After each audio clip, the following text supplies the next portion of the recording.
Hey, welcome back to Scrub Cooking. I'm Harriet Clooney, and we're in the beautiful Urban Element kitchen. And today we're going to be making a corn chowder, but using the corn stalk that we made from the corn cobs and the corn husks and the leek bottoms. And it's just going to be a super simple, wonderful this time of year. It's September here in Ottawa, and it's corn season, so everything's at the peak of its wonderful flavor. So let's get started.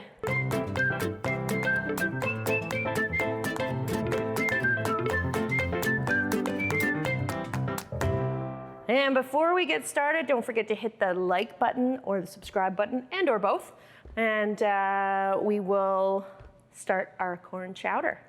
All right, so previously we made a stock using the corn cobs, the corn husks, and the leek bottoms from the trim that we were from the veggies, beautiful farmer's market veggies that I got.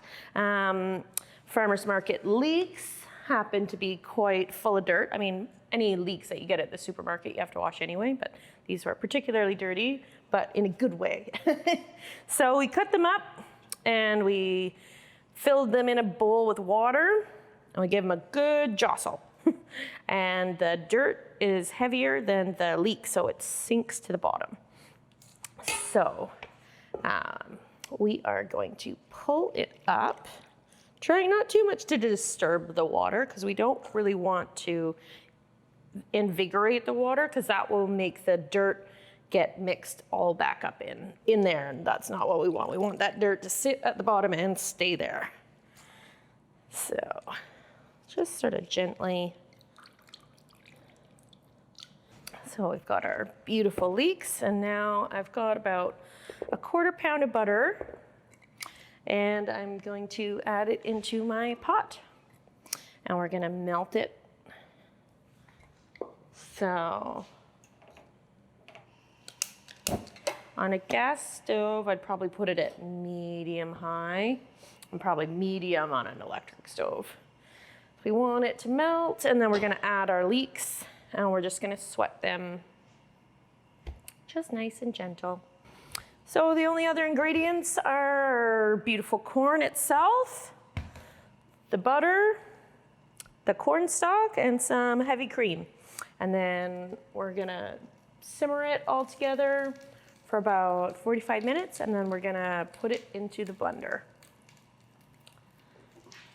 So I'm getting my butter nice and melted, but I don't want it to, get too hot. I don't want the milk solids that are still left in there to brown, which I love for other applications, but for this one, we just want it to be nice and mellow. It's just this really nice, simple corn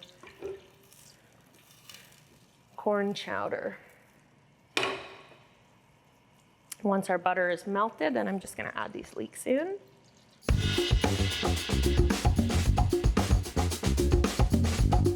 All right, I'm gonna add in my leeks.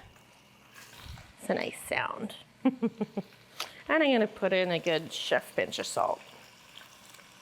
And those leeks have a little bit of water in them still from being pulled out of the water. So I'm gonna leave it at medium high for about another couple minutes, and then I'm gonna turn it down to a sort of medium low.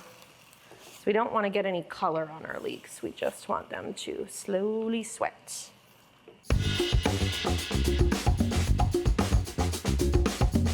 All right, so it's been about 7 minutes, 10 minutes, where it's sort of been on medium. At an electric stove, I'd probably say like medium low. But we got this really nice sweated out leeks, and there's not excess water. So now I'm gonna add in my corn. Now, if you wanted to, you could reserve a little bit to add in as a garnish. I'm feeling today like I'm gonna put it all in.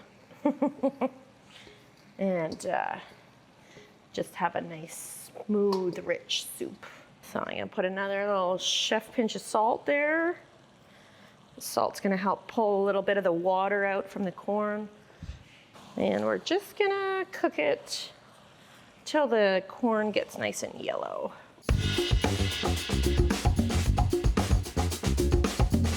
All right, so my corn has that nice yellow hue, so I am going to add in 1 liter of my corn stock.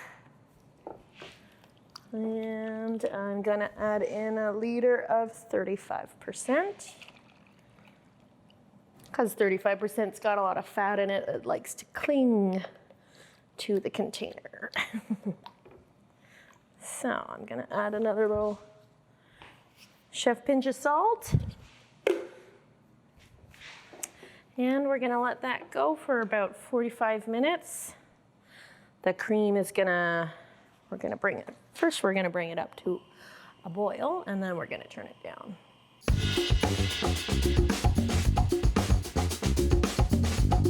All right, we have achieved boilage, and now we're just gonna turn this down. On this particular stove, I'm gonna put it at medium, but depends on your gas stove. But at home, I probably put medium low, and we're just gonna let that hang out for 45 minutes uncovered, and we'll check back in with it.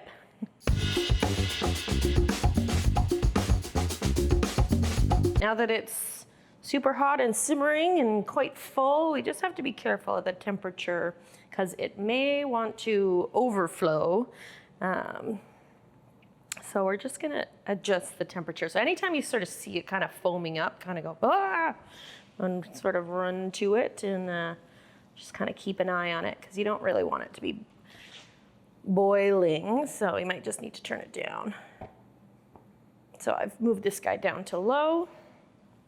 And just give it a stir every now and then because the milk, the cream will kind of create this sort of top where the steam can't get out, which is part of the reason why it likes to overflow.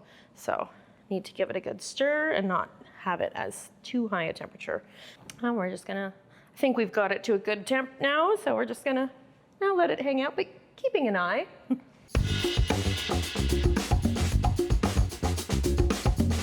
So it's been 45 minutes, an hour, and we've got some beautiful smells going on. It looks delicious. And so now I know that my flavors have been combined, and I'm now gonna bring it over to the blender.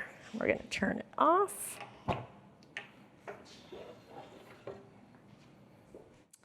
So the first thing I'm gonna do is actually remove some of the liquid, because it's really easy to add liquid back in to something that is too thick, but it's very hard to take it out.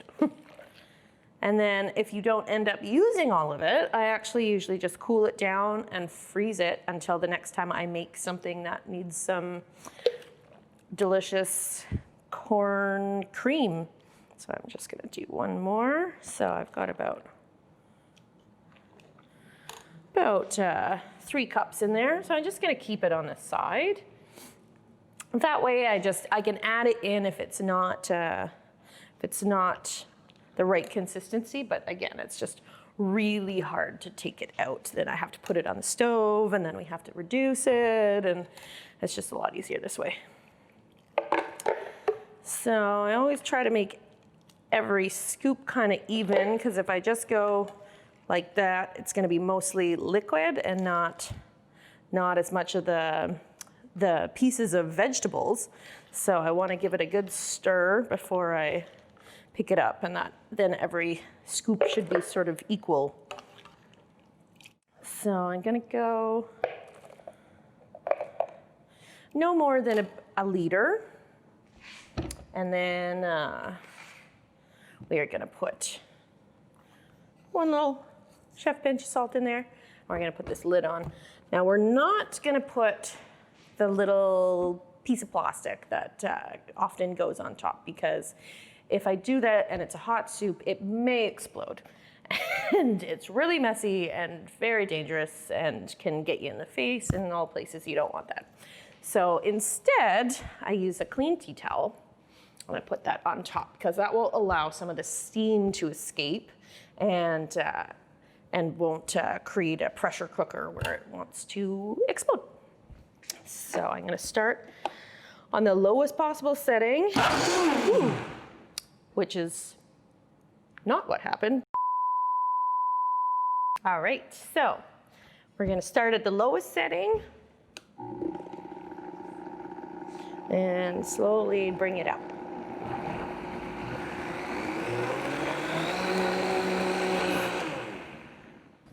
There, nice and smooth.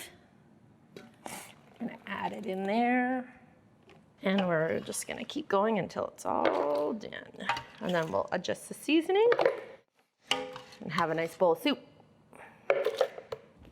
And we're gonna make sure that we turn it all the way back down to the lowest setting. And start on low and work your way up.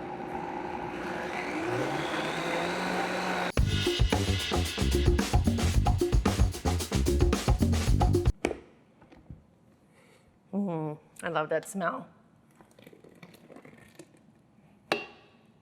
Well, I don't think we're gonna need our excess liquid, so we will save it for a rainy day.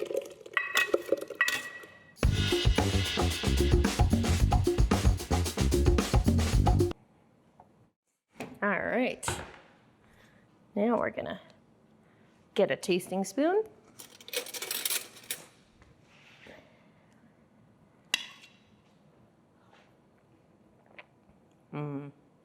That's really good. Super velvety. I actually don't even need to add any salt. It's good just the way it is, and that so very rarely happens. So let's get a bowl of soup.